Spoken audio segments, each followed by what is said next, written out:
Vamos abrir as nossas Bíblias na carta de Paulo aos Romanos, capítulo de número 1. Aos Romanos, capítulo 1, a partir do versículo de número 18.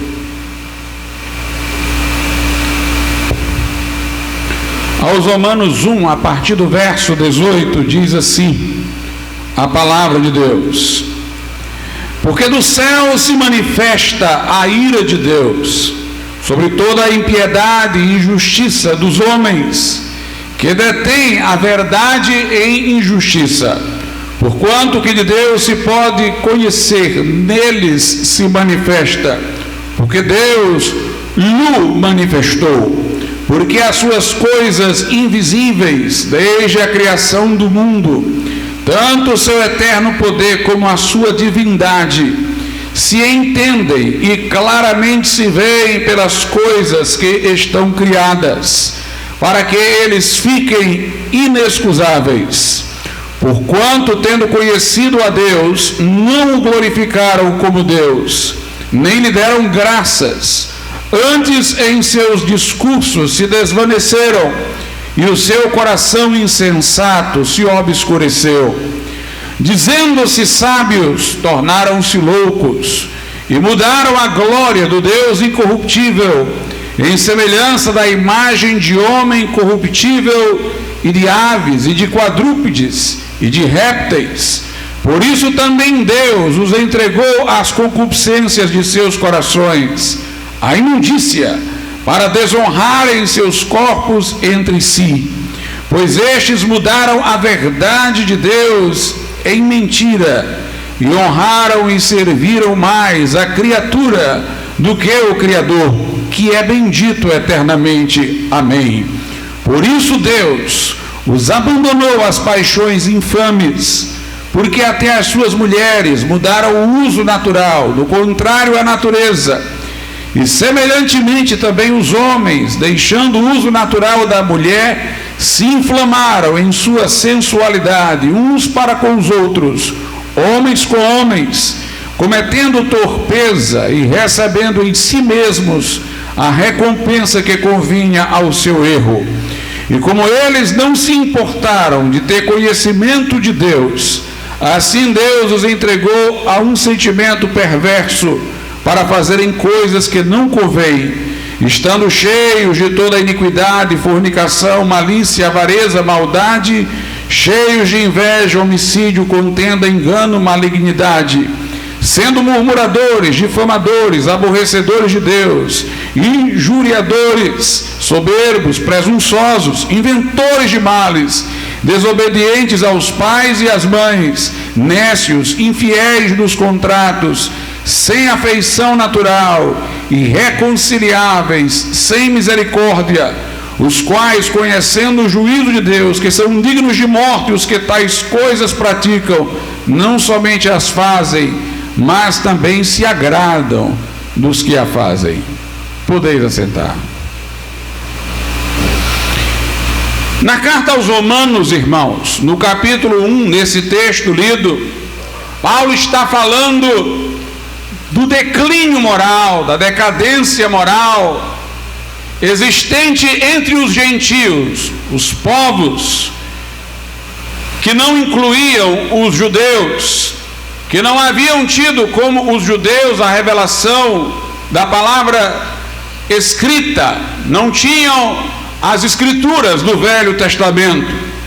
No capítulo 2, o apóstolo também vai falar dos judeus, ressaltando com respeito a eles a hipocrisia, porquanto, sabendo do que deveriam fazer pelas escrituras, não o fizeram.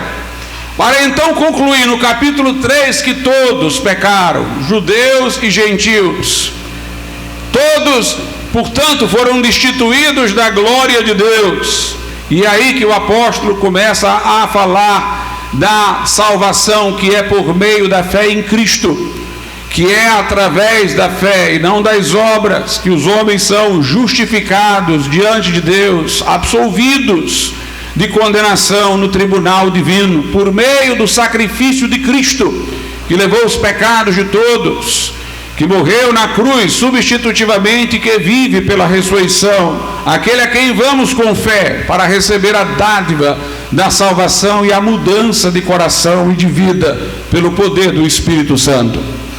A carta aos Romanos, entretanto, aqui no capítulo 1, traz um cenário que Paulo quis descrever para os gentios de então, que parece até ter assim um sentido profético, porque essa descrição, ela parece ser a descrição dos dias de hoje, do que acontece diante dos nossos olhos.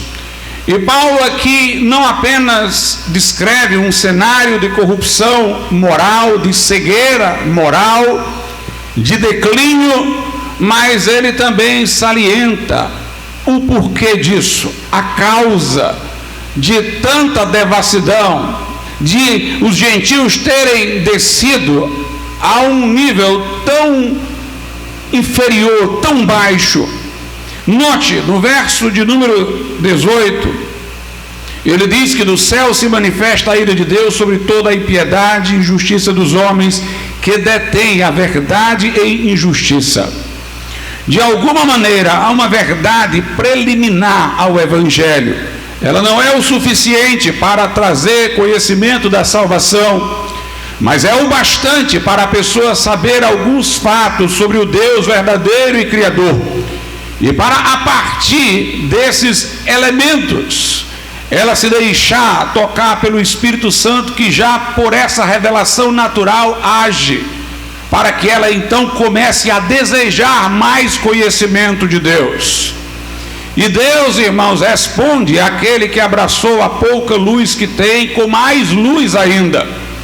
Assim, Cornélio, que tinha conhecimento do Velho Testamento, era gentio, nada sabia sobre os fatos da morte e ressurreição de Cristo, respondendo à luz que tinha do Velho Testamento, foi guiado por Deus ao encontro de Pedro, que o evangelizou e o trouxe à fé.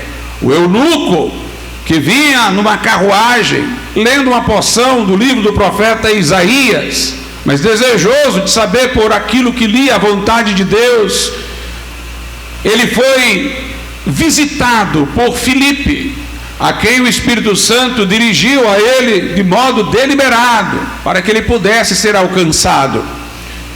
E ele converteu-se. Paulo uma vez planejou ir numa direção em suas viagens, mas depois ele mudou o seu percurso, entendeu que deveria ir numa outra direção, na direção da Macedônia, porque ele teve uma visão de um homem macedônio, dizendo: passa para cá e ajuda-nos. Naquela localidade, com a pouca luz que vinha sobre Deus pelas coisas criadas, algum tipo de resposta das pessoas ou de algumas pessoas existia, que levou Deus a interessar-se por elas e enviar um missionário.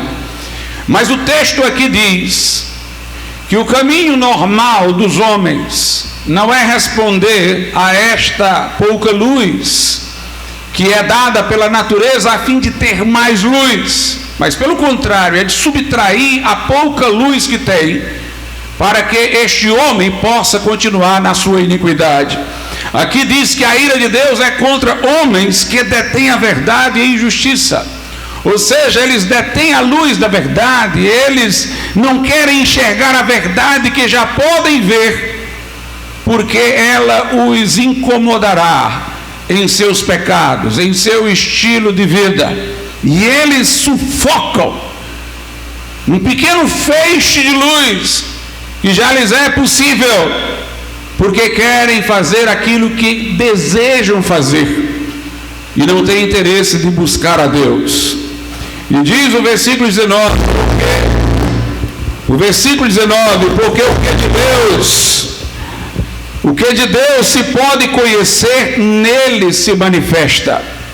Há um conhecimento de Deus que está instilado em nós.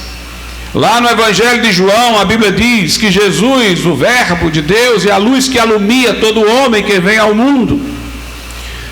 Lá no capítulo 2 de Romanos, Paulo diz que os gentios que não possuem a lei, como os judeus, revelada, eles são lei para si mesmos, porque tem a lei inscrita em seus próprios corações, dando testemunho dela, a consciência do homem, que o aprova quando ele age conforme e o desaprova quando ele age em transgressão.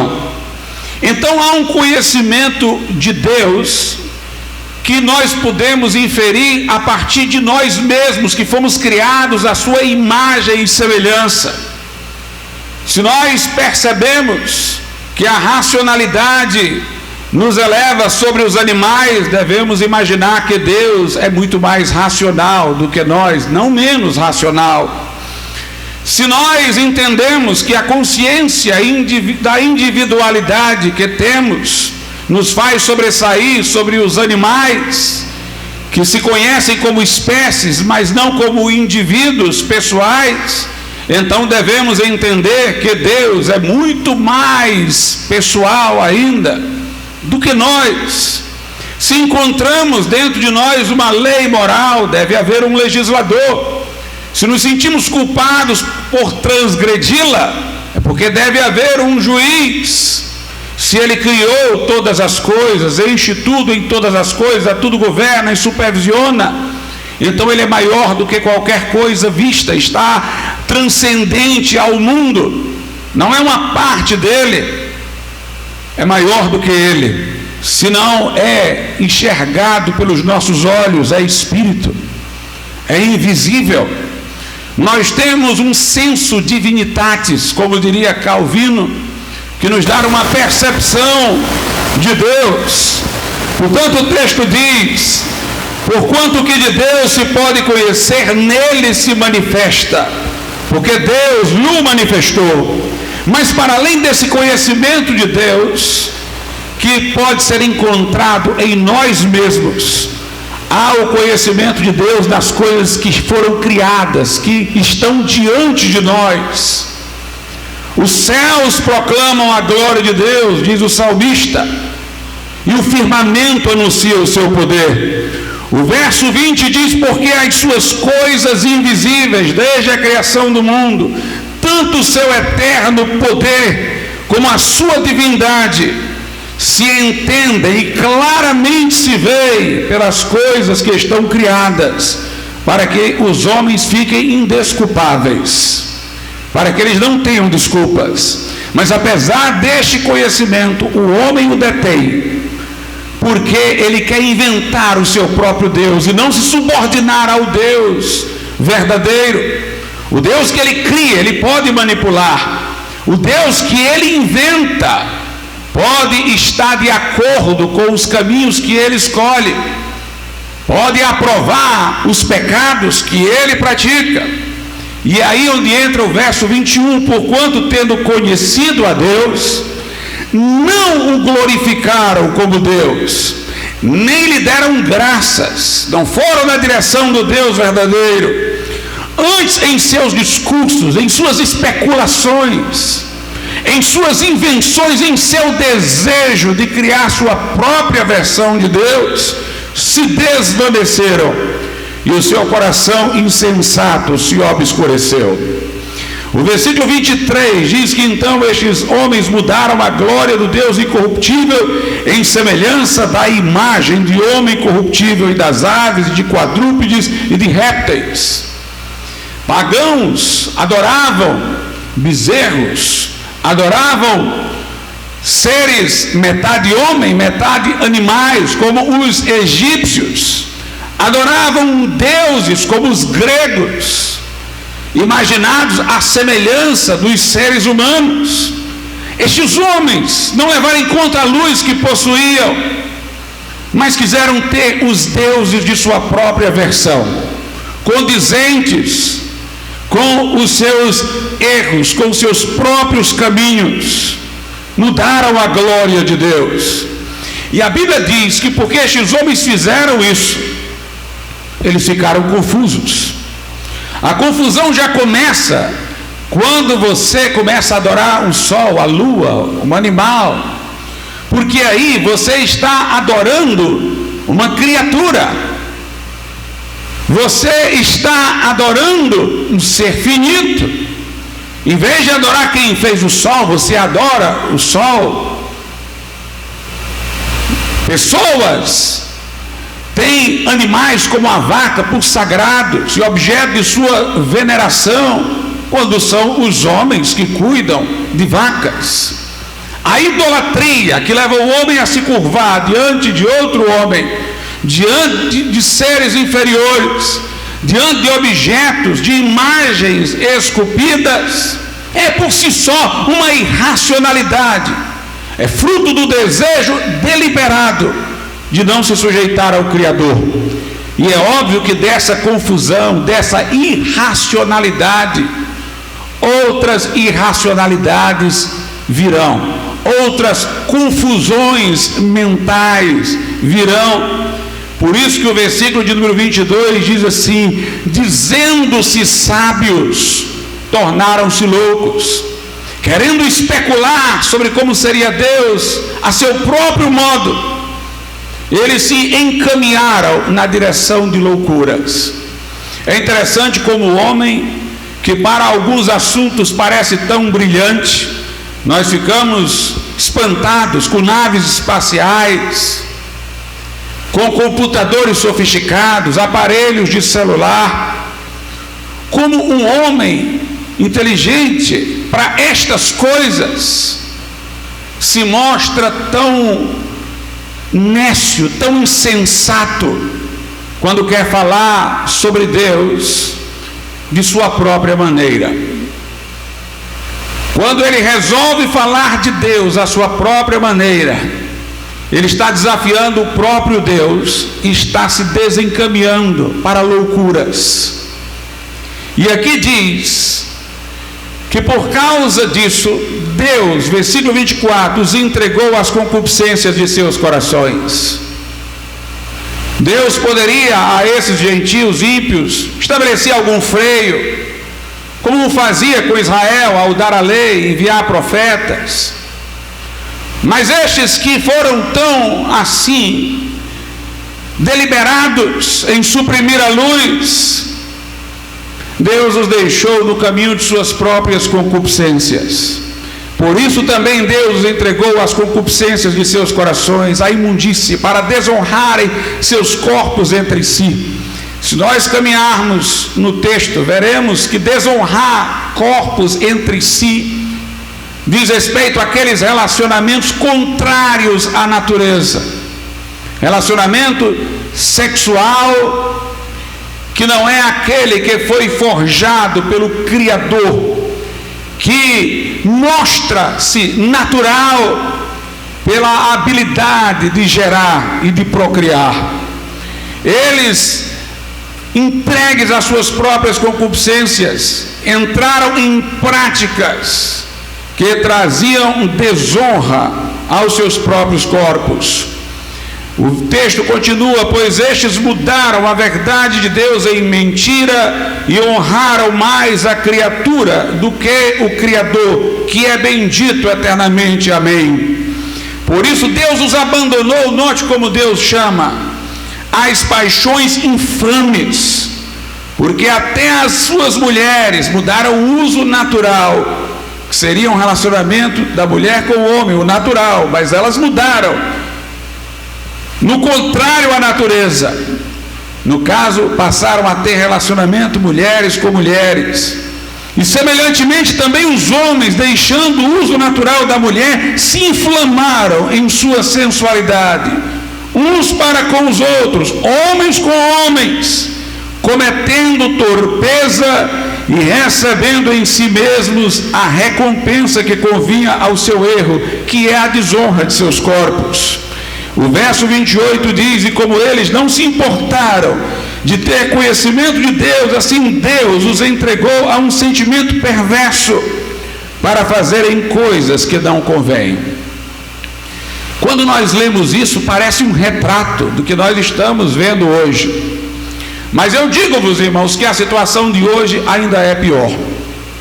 Vou lhes explicar por quê. Porque esses gentios suprimiram o conhecimento e a luz de Deus que lhes vinha pela consciência e pela natureza, forjando sua própria religião com discursos, para que pudessem viver quietamente em suas iniquidades, no que ficaram sem freios e desceram a esse nível moral, mas eles ainda mantiveram alguma ideia de Deus, eles adoraram alguma coisa, mesmo esses deuses que eles criaram, em algumas coisas eles os temiam.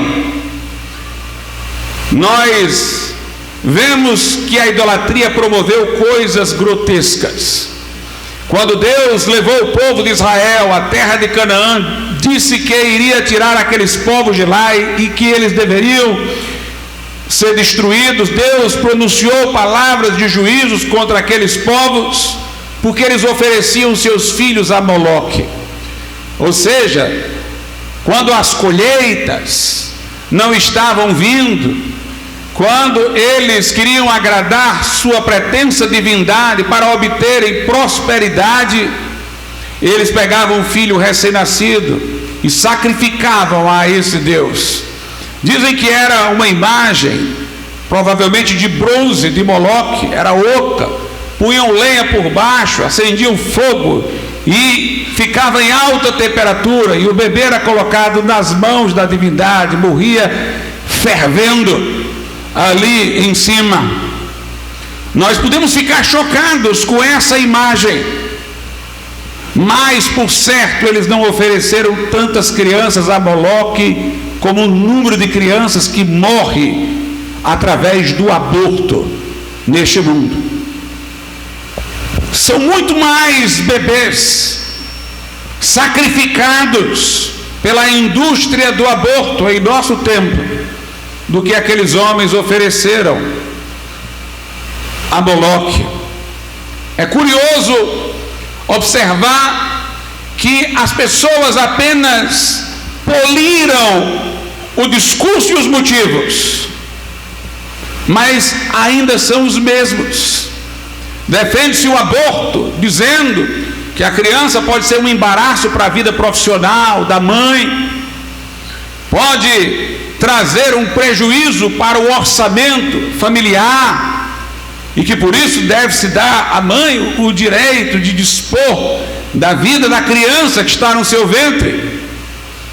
É a mesma ideia de um sacrifício de bebês em função da prosperidade. Eles o faziam esperando que um Deus atendesse isso, um falso Deus.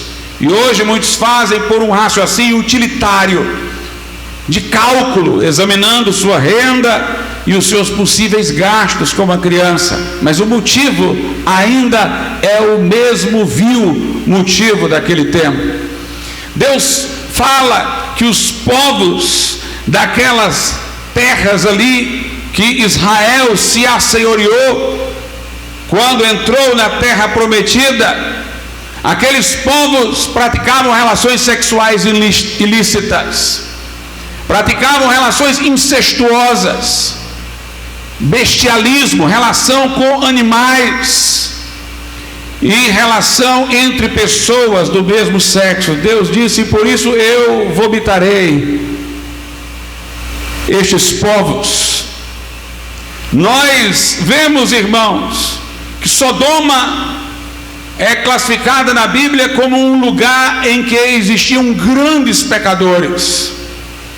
Nós vemos o grau de corrosão daquela cidade, quando os anjos em forma humana vão até lá para tirar Ló de lá, para que depois o lugar seja destruído com o juízo divino.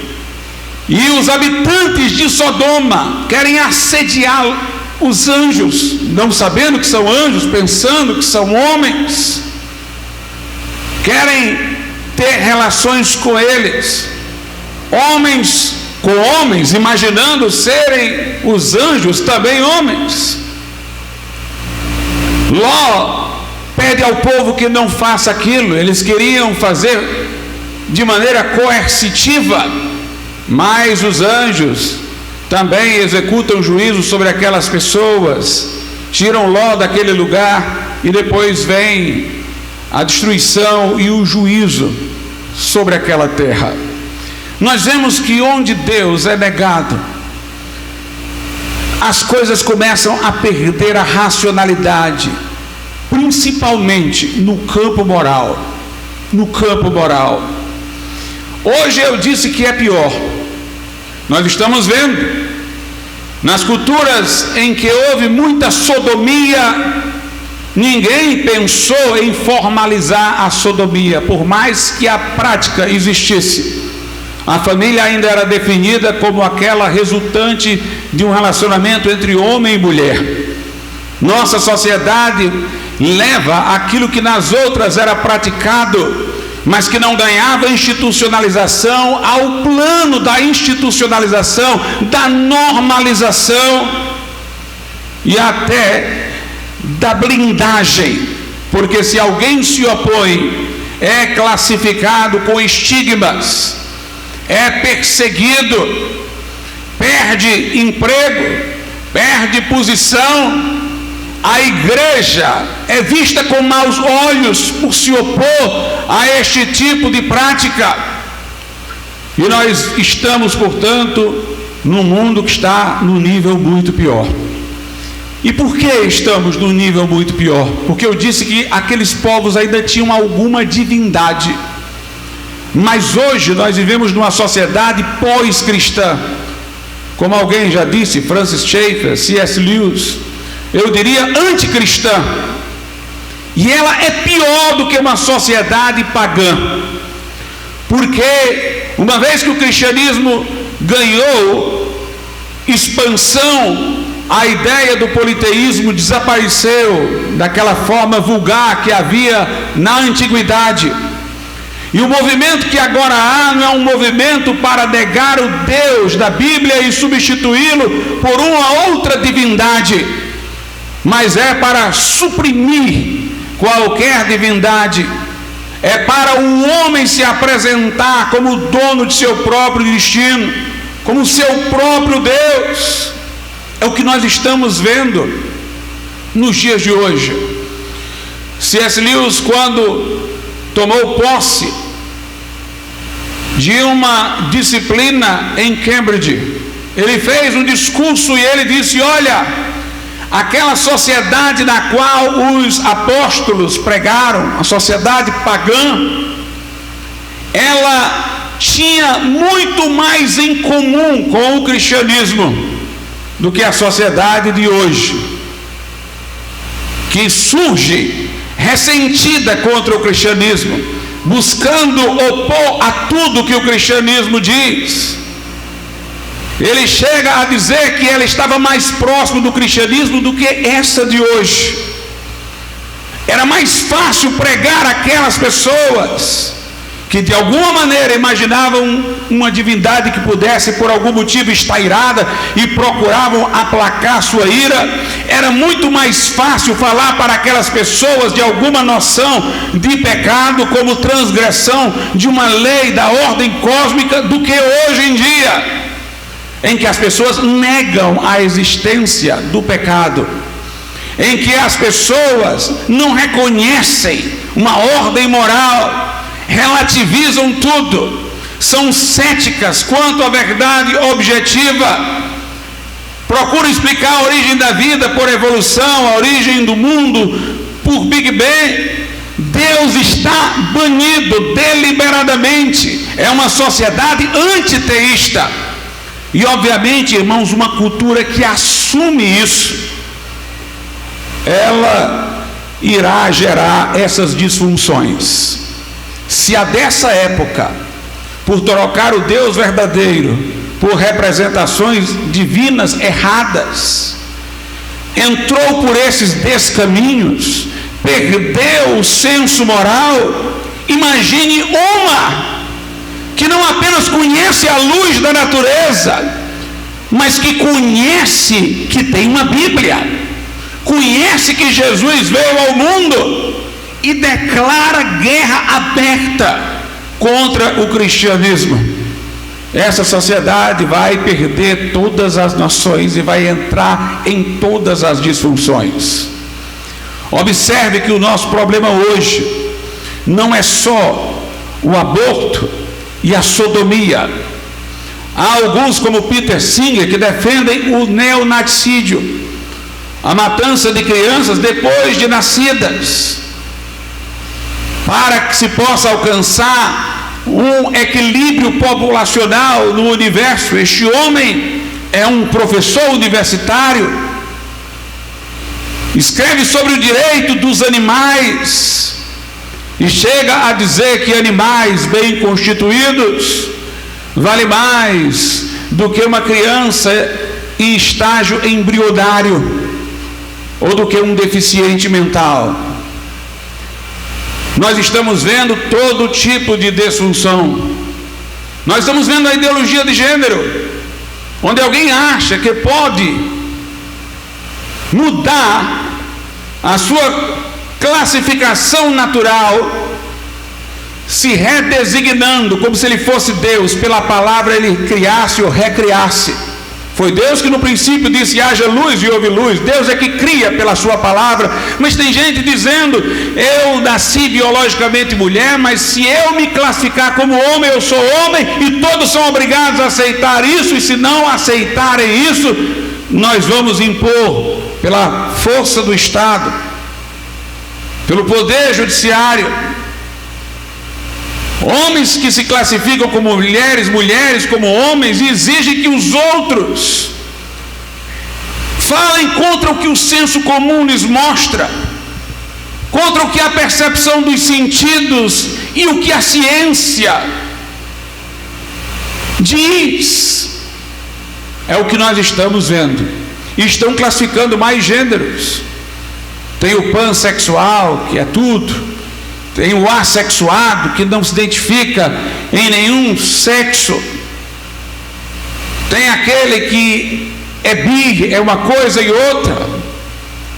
Cada dia mais classificações. Em certos lugares admite-se centenas dessas classificações, todas afastadas da realidade. Invenções humanas, discursos humanos. Quando a Bíblia é tão simples: no princípio criou Deus o homem à sua imagem e semelhança, macho e fêmea os criou. E Deus diz: deixará o homem seu pai e sua mãe, se unirá à sua mulher, e serão ambos uma carne. Nós estamos vendo nessa sociedade uma perda do sensor moral. Alguém diz: pastor, existe pecado mais grave do que outro? De certo modo sim, de certo modo não. Todo pecado é pecado.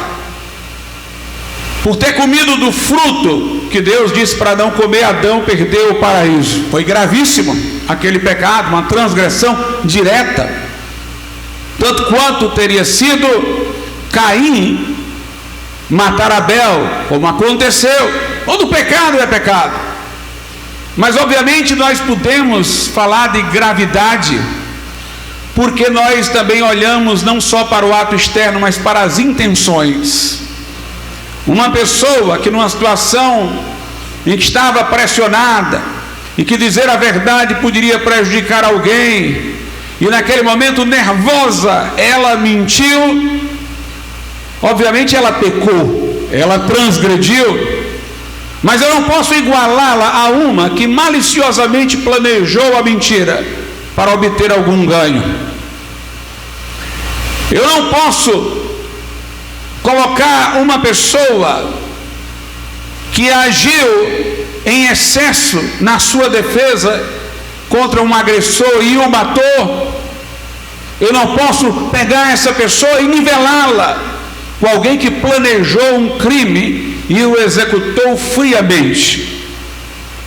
A intenção no ato com que ela faz o mal é que define a maior ou menor gravidade do pecado que ela comete. A sodomia é um pecado grave, como também o é qualquer apologia da ideologia de gênero, porque é a pessoa se levantando contra a natureza, contra a sabedoria do Criador. Aquele que tem relação sexual antes do casamento pratica fornicação. Aquele que é casado e trai a sua esposa pratica adultério. Em termos sexuais, o adúltero e o que praticou fornicação estão nivelados. Mas se eu for olhar para o plano das intenções, o adúltero, normalmente, há exceções, deve ter cometido algo mais grave, porque além da sua incontinência, houve a sua deslealdade. No caso da sodomia, além da incontinência, houve a perversão. Ela não foi uma incontinência dentro da ordem da natureza, mas contrária à ordem da natureza, daí a sua gravidade. Mas o texto aqui, irmãos, parece mostrar que as pessoas individuais que vão por esses caminhos, elas podem ter condicionamentos que as pode ter levado aí, e um deles a cultura. A Bíblia aqui está falando de uma cultura que gera isso. Pessoas que foram por esse caminho por culpa de outras antes delas, que criaram uma cultura sem referenciais. Hoje nós vemos uma propagação da sodomia e vemos como a televisão homenageia essa prática, como a indústria do entretenimento procura normalizá-la, como há leis que procuram criar uma pedagogia de aceitação para isso. É claro que nós somos favoráveis a que existam leis que punam os agressores dessas pessoas, porque a nossa lógica não é: quanto mais alguém é pecador, mais nós devemos ter repulsa. É inversa. Quanto mais alguém é pecador, mais devemos orar por ele, mais nós devemos evangelizá-lo. A ordem cristã é inversa. Por isso que Jesus disse: orai pelos que vos perseguem. Por quê? Porque se estão perseguindo vocês, precisam de mais oração. Se eles estão perseguindo os que pregam o evangelho, estão muito profundos no pecado, então eles precisam de mais amor. Orem mais por eles. Abençoem aqueles que vos maldizem, porque se eles estão amaldiçoando vocês, já estão trazendo ruína para a própria vida de vocês. Vocês têm que abençoá-los. A Bíblia diz: Deus amou o mundo de tal maneira, não tem nem palavras para descrever, tão profundo foi o amor de Deus, de tal maneira que deu o seu Filho unigênito, para que todo o que nele crê não pereça, mas tenha a vida eterna. Porque Deus nos amou tanto. É porque nós merecíamos? É porque nós éramos bons?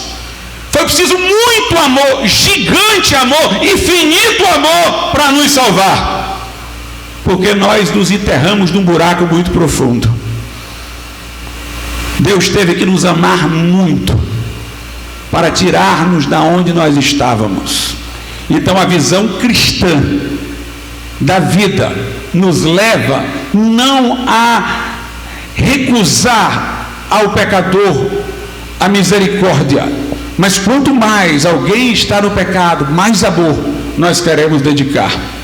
Quando eu vejo pessoas que seguem estilos de vida que eu sei que não as deixarão felizes, porque ninguém pode ser feliz indo na direção contrária a Deus, eu dou mais atenção a estas pessoas. Quanto mais eu as vejo indo na direção errada, mais amor, mais atenção, mais oração eu lhes dedico. Então que ninguém venha nos acusar de pregar o discurso do ódio, porque para nós dizer que alguém está em pecado não significa odiá-lo, significa que isso reivindica de nós que o amemos mais ainda, porque o nosso referencial de amor é o de Deus, que enviou Jesus para morrer por nós, sendo nós ainda pecadores.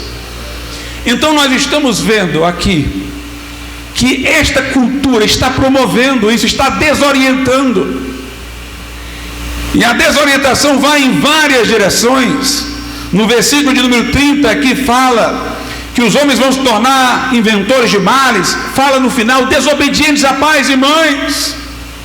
Uma cultura que não reconhece o Deus Criador, a quem deveremos reverenciar.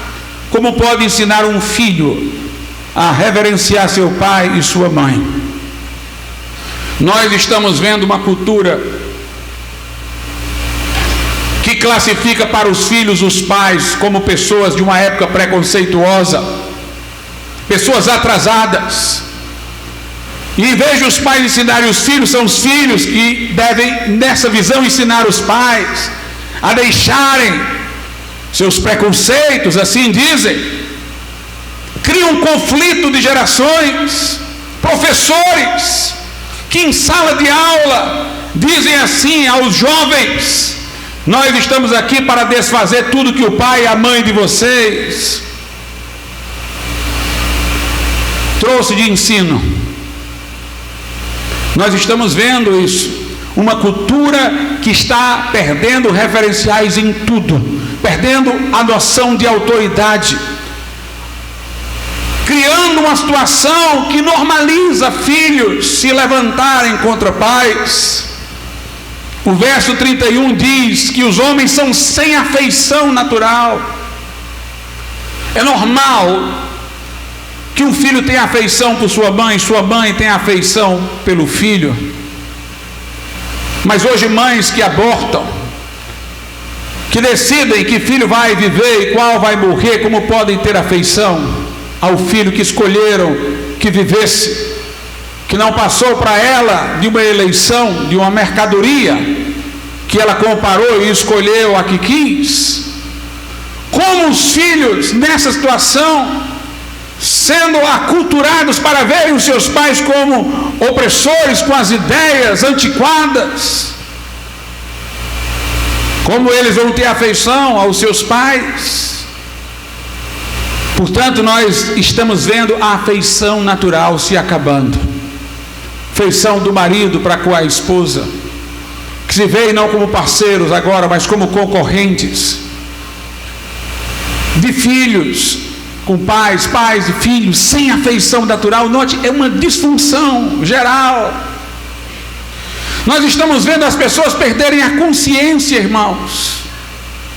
Elas não têm mais consciência do pecado. Nós vivemos num país em que corruptos voltaram ao poder, e muitas pessoas honestas estão sendo perseguidas, em que pessoas que saquearam o país estão novamente nos cargos, zombando de todos. Pessoas que acharam que foi certa a prisão desses, que acharam que ali era algo importante, agora mudaram a cabeça e acham tudo normal. Uma disfunção de consciência.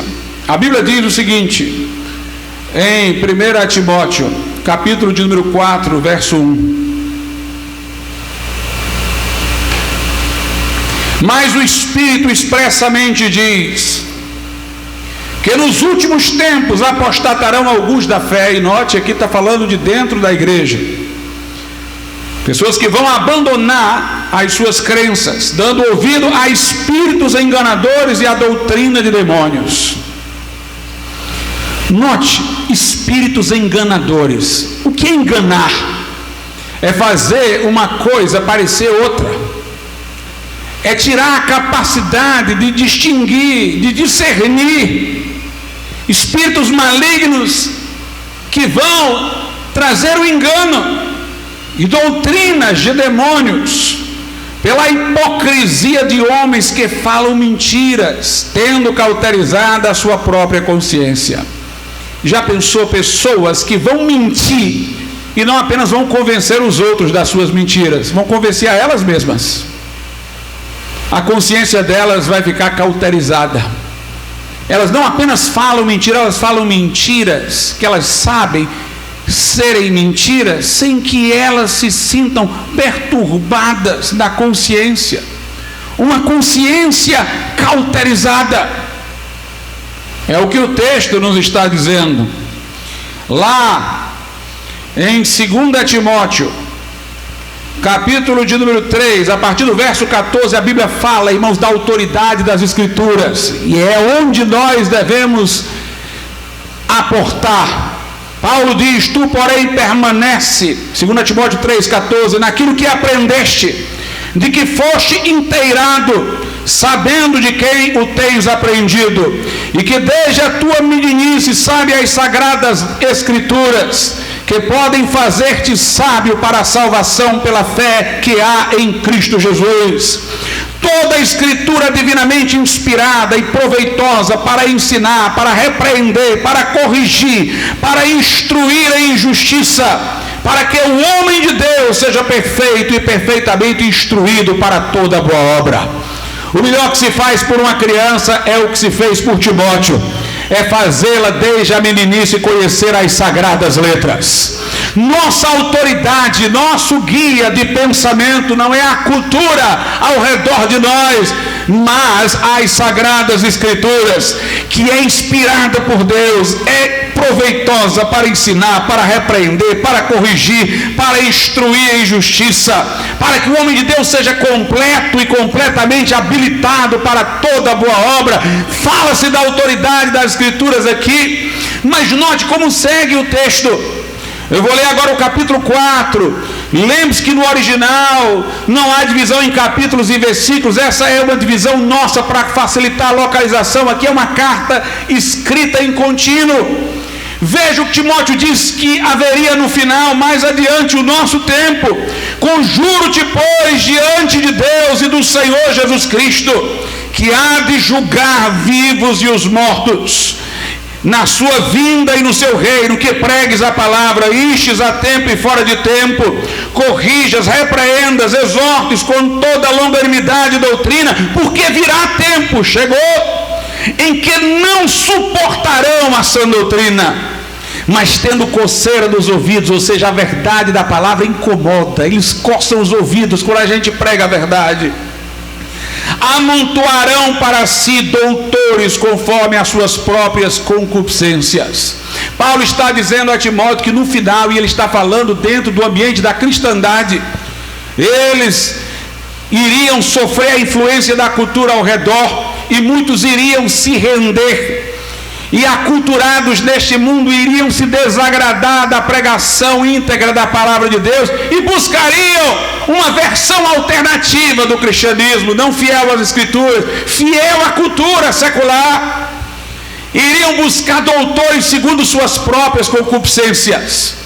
O padrão aqui não é mais a escritura, o padrão é a concupiscência, o padrão é a cobiça.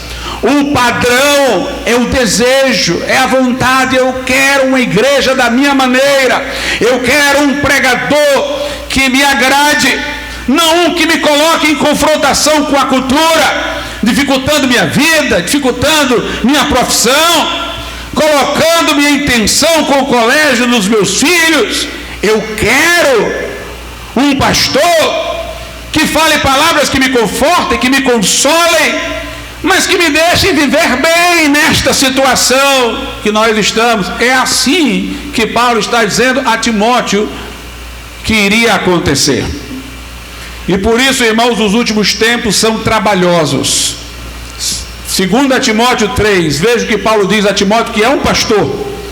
Sabe, porém, isto, que nos últimos dias sobrevirão tempos trabalhosos, porque haverá homens amantes de si mesmos, o egocentrismo, o niilismo, o culto à própria imagem, a época das celebridades, avarentos, presunçosos, soberbos, blasfemos, desobedientes a pais e mães. Olha aí a quebra da noção de autoridade. Ingratos, profanos, nada é sagrado, sem afeto natural. Voltou lá para o que diz em Romanos, perderam o afeto que é natural ao ser humano, que até os animais têm, os progenitores por suas crias e vice-versa. São irreconciliáveis, caluniadores, intemperantes, ou seja, incontinentes, cruéis, sem amor para com os bons, traidores, obstinados, orgulhosos, mais amigos dos deleites do que amigos de Deus. É o nosso tempo, irmãos, de pessoas que vivem em função dos prazeres, mais amigos dos deleites do que de Deus. Paulo está falando aqui de gente que vai estar dentro do ambiente da cristandade. Por isso que ele está dizendo a um pastor que será trabalhoso, difícil para o pastor. se diz mais, comparativamente, mais amigo dos prazeres do que de Deus, é porque essas pessoas deveriam amar a Deus pelo que dizem ser, mas amam mais os deleites, amam mais os prazeres efêmeros desse mundo. Jesus disse que os dias que antecederiam a sua vida seriam como os dias de Sodoma. Sodoma era um lugar próspero. Ló foi para lá porque era próspero economicamente e moralmente um declínio, como vemos a Europa hoje seriam como os dias de Sodoma. Portanto, não é de se estranhar que haja a proliferação da sodomia. Jesus disse: serão como os dias de Noé. E ele disse: nos dias de Noé os homens casavam e davam-se em casamento, a banalização do casamento, casava, divorciava. E Jesus disse: eles comiam, bebiam, viviam de prazeres, de deleites terrenos. Tem gente que quer a igreja para substituir os clubes que já não mais existem, como o Rotary, o Lions. A igreja para ser o seu lugar de socialização e de entretenimento. Não querem pregadores profetas nos púlpitos, mas palestrantes de alta ajuda, os coachings. É o que eles querem. E diz aí o verso 5: tendo aparência de piedade, mas negando a eficácia dela, destes afasta-te. Pessoas que manterão a aparência religiosa, mas que é só a casca. Paulo diz a Timóteo: serão dias difíceis, dias trabalhosos. Por que, irmãos, os dias finais são tão trabalhosos? Porque nós estamos sitiados. A gente às vezes lê no Velho Testamento sobre a nação de Israel, e a gente fica revoltado às vezes com Israel quando a gente lê. Deus dizendo a Israel: não se misture com esses povos, e eles cultuando Baal, fazendo altares aos deuses pagãos, assimilando as práticas, porque, irmão, Israel estava sitiado. Todos os povos ao redor estavam naquilo ali. Era preciso realmente uma fidelidade a Deus na raiz, para dizer: não, nós não vamos aceitar isso daí não, vamos seguir a Deus. A grande tentação de Israel era querer ser como os outros povos. Deus guiava a nação de Israel por profetas no começo, mas a nação diz: nós queremos um rei como os outros povos têm, nós queremos ter um rei como eles, que esteja à nossa frente nas batalhas. Samuel se entristeceu com esse pedido. Deus disse a Samuel: não é a ti que eles rejeitam, é a mim, para que eu não governe sobre eles. Querem ficar como as outras nações. Eles ficavam toda hora querendo seguir as outras nações em seus deuses, a pressão cultural. Mas como era glorioso quando vinha um rei sábio, ou um profeta que era ouvido, e a nação se voltava para Deus e resistia e mantinha a sua identidade. Deus queria que aquela nação tivesse a alegria de ser diferente. Vocês são meu povo. Deus dizia: a quem eu dei esses estatutos e juízos? Que nação tem o que vocês tiveram? Que nação viu os milagres que vocês viram? Vocês são diferentes. Às vezes eu vejo crente, irmãos, que diz assim: eu sou crente, mas eu não sou daqueles crentes assim bem radicais não. Eu sou parecido com você. Não, eu sou daqueles bem radicais. Que a pessoa, ela sente algum prazer na concessão, em dizer: eu não sou diferente, eu sou igual. Não, nós somos diferentes. Nós somos a igreja, o povo chamado para fora. Passamos da morte para a vida. Nós temos que querer ser diferentes. Este mundo não vai nos dobrar, não vai nos curvar, não vai nos conformar, porque nós sabemos quem somos. Nós sabemos o que está preparado para nós. Nem olhos viram, nem ouvidos ouviram, nem jamais penetrou em coração humano o que Deus preparou para aqueles que o amam. podem tirar tudo de nós aqui, mas não nos tiram o céu, não tiram Jesus do nosso coração. Podem nos perseguir, podem nos maltratar, podem nos repudiar, mas se Deus é por nós, quem será contra nós? O crente é como aquele bonequinho antigo do João Teimoso, que você colocava ele deitado e ele subia, deitava e ele subia. É assim o crente, meus irmãos. Nós não vamos retroceder, nós não vamos recuar, nós vamos afirmar os valores do Evangelho, porque o céu e a terra passarão, mas Jesus disse: as minhas palavras não hão de passar. Temos que ser firmes.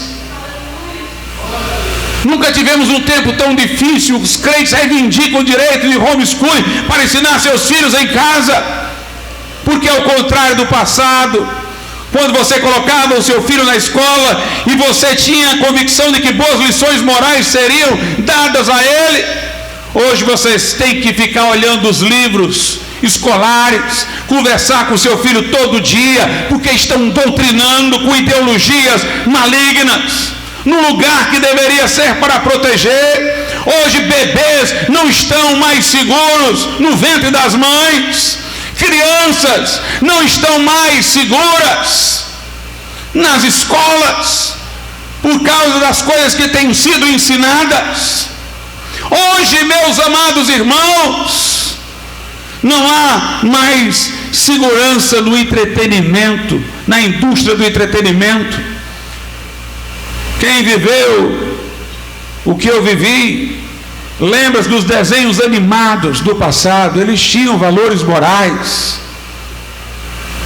Eles tinham valores morais.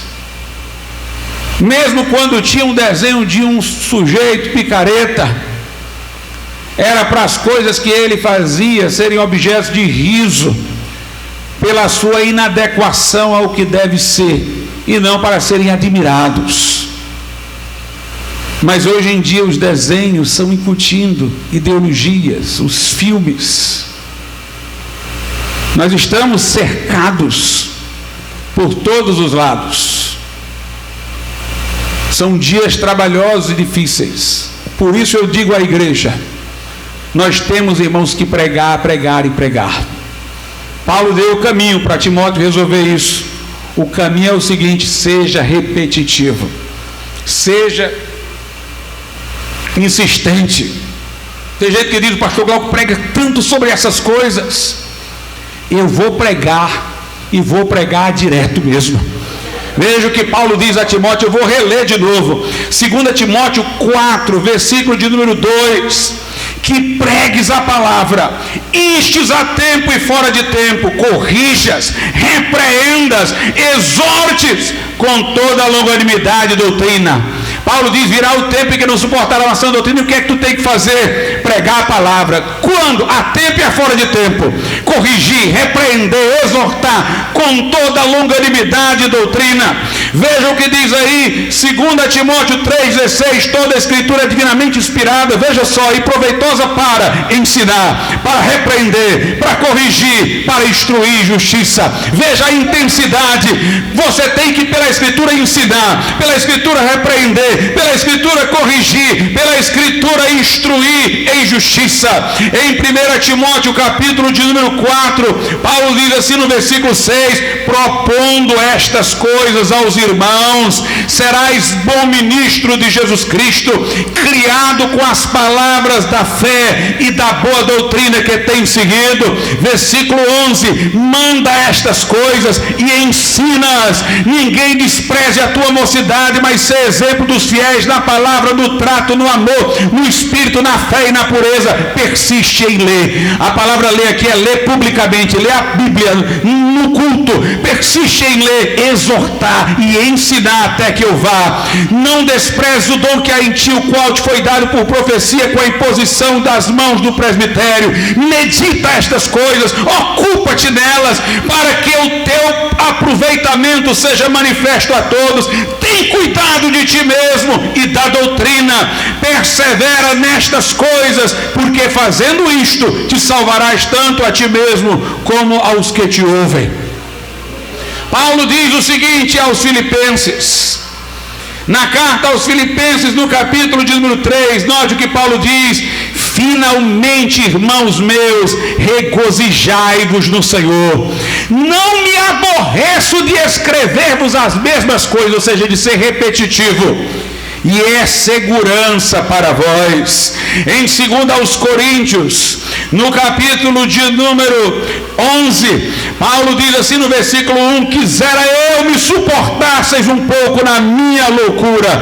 Me suporta, porque ele estava sendo repetitivo. Suportai-me, porém, ainda, porque estou zeloso de vós, com zelo de Deus, porque vos tenho preparado para vos apresentar como uma virgem pura a um marido, a saber, a Cristo.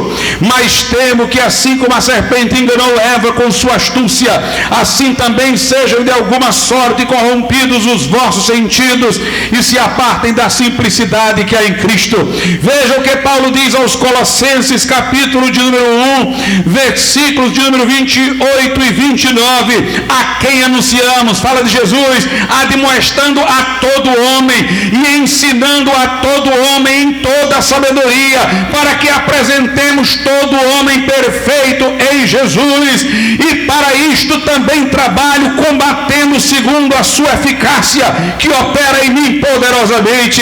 Nós precisamos de obreiros incansáveis nestes dias, precisamos de pais incansáveis, precisamos de professores de escola dominical incansáveis. Se você ensinava antes, professor de escola dominical, ensine 2 vezes mais, 3 vezes mais. Se você intercedia pelos seus alunos antes, interceda 10 vezes mais. Se você, pastor, confrontava, confronte mais. Você, evangelista, confronte mais. Pai, seja mais atencioso do que nunca. Olhe os livros do seu filho na escola, procure saber o que estou ensinando a ele, o que ele está vendo na internet, o que ele está vendo na televisão. Fale, pregue, ensine. Nossa luta é com a palavra. É com a palavra. Vamos ser insistentes, irmãos. Note, nós não temos os meios deles. São poucas escolas cristãs e muitas delas nem são genuinamente cristãs. São poucos filmes cristãos. Nós praticamente temos a nossa palavra e o nosso exemplo. Mas eu quero dizer uma coisa que nós temos e eles não têm: o Espírito Santo de Deus. Seja cheio do Espírito Santo como Estevão, a quem ninguém resistia à sabedoria e ao Espírito com o que falava. Ore a Deus para você pregar e a palavra ser confirmada com sinais, prodígios e maravilhas. Seja firme, porque o Espírito Santo, através da palavra pregada, convence do pecado, da justiça e do juízo. Vamos abrir a boca, não é hora de silêncio, irmãos. Não é hora de covardes, não é hora de tímidos, é hora de corajosos. É hora de pessoas que estão prontas para a labuta. É hora de labuta, é hora de trabalho. Vamos aqui neste mundo cansar. Vamos trabalhar, porque o nosso descanso não é aqui, é no céu. Interessante que tem gente, irmãos, que diz: mas pastor, por que pregar tanto sobre isso? Por que confrontar tanto? Porque o profeta é enviado para confrontar o problema de sua época. F.B. Meyer foi um grande pastor batista. Na sua época ele só pregava sobre o batismo no Espírito Santo, renovação espiritual, porque ele viu a comunidade cristã muito fria. E aí chegaram para ele e disseram: você é um pregador desequilibrado, não tem equilíbrio, porque prega só uma coisa. Ele disse: não, eu sou um pregador desequilibrado, sim, mas porque eu prego a um povo desequilibrado, que só falta uma coisa, então eu só prego o que falta. Eles não têm isso, insistem em não ter, e eu insisto em que tenham. Martin Lloyd Jones disse: nós podemos ser hereges pregando a verdade. Se eu chegar para uma igreja, irmãos, fria espiritualmente, e pregar sobre os erros da igreja de Corinto com os dons espirituais, e falar só do mau uso dos dons espirituais, aquela congregação nem dons tem, nem está buscando, apesar de o que eu estou dizendo ser verdade, está sendo recebido por aquela comunidade como uma heresia. Eu devo pregar sobre moderação onde está havendo o excesso. Eu devo pregar sobre ter aonde falta. Se eu pregar sobre aquilo que não afeta ninguém, se eu pregar uma mensagem histórica, válida somente para aquele tempo que nada diz respeito a hoje, eu não estarei cumprindo o meu papel. O profeta vem para confrontar o pecado específico do povo. Lá em Jeremias, veja o que a Bíblia Sagrada diz. Jeremias 8, versículo 12. Deixa eu ver se... Não é o 8, 12, que era um outro que eu ia citar nessa pregação, mas terminei por não citar. Vamos ver aqui uma outra passagem de Jeremias. Jeremias 44, versículo 4. E eu vos enviei todos os meus servos, os profetas, madrugando, e enviando a dizer: ora, não façais esta coisa abominável que odeio. Deus está dizendo: eu enviei os meus profetas para dizer o que para vocês? Que vocês não façam isso que vocês estão fazendo. Não adianta o profeta pregar contra um pecado que o povo não está cometendo. Ele tem que confrontar os pecados do povo. E é interessante o que ele diz: eu vos enviei todos os meus servos, os profetas, madrugando e enviando a dizer: ora, não façais esta coisa abominável que odeio. O profeta não apenas veio dizendo ao povo para não fazer aquilo, mas o profeta foi enviado de madrugada. O que é que quer dizer isso? Quer dizer que o profeta tem um discernimento antes da hora. Não adianta, irmãos, o profeta chegar com a mensagem quando toda uma igreja já apostatou. O profeta chega de madrugada. Quando ninguém está vendo, ele já está vendo. Antes que todo mundo esteja reconhecendo o problema, ele já está advertindo. Por isso que os profetas de Israel eram perseguidos, maltratados, mortos pelo povo de Israel, porque eles pareciam exagerados. Porque aquilo que o povo ainda não estava vendo, ele estava vendo. Ele chegava antes da hora. O profeta não é aquele que na hora que o barco está afundando, ele diz: nós deveríamos ter feito alguma coisa antes. O profeta é aquele que na hora que o barco tem o furo e ninguém percebeu e está todo mundo cantando no barco, ele diz: esse barco vai afundar. Por isso que ele é perseguido, porque todo mundo vai dizer: não estamos vendo nada afundar aqui, você é um louco. Porque o profeta chega de madrugada. Nós precisamos, irmãos, de profetas que confrontem essa geração. Ensine os seus filhos, pregue, inste, a tempo e a fora de tempo. O mundo está vindo por todos os lados, escola, entretenimento, política e tal. Eles estão vindo pelos livros, estão vindo pela música, estão vindo por todos os lados. Vá por todos os lados também. Ainda que o inimigo, diz a Bíblia, venha como a torrente das águas, o Senhor arvorará contra ele a sua bandeira. Vamos ficar de pé. Soberano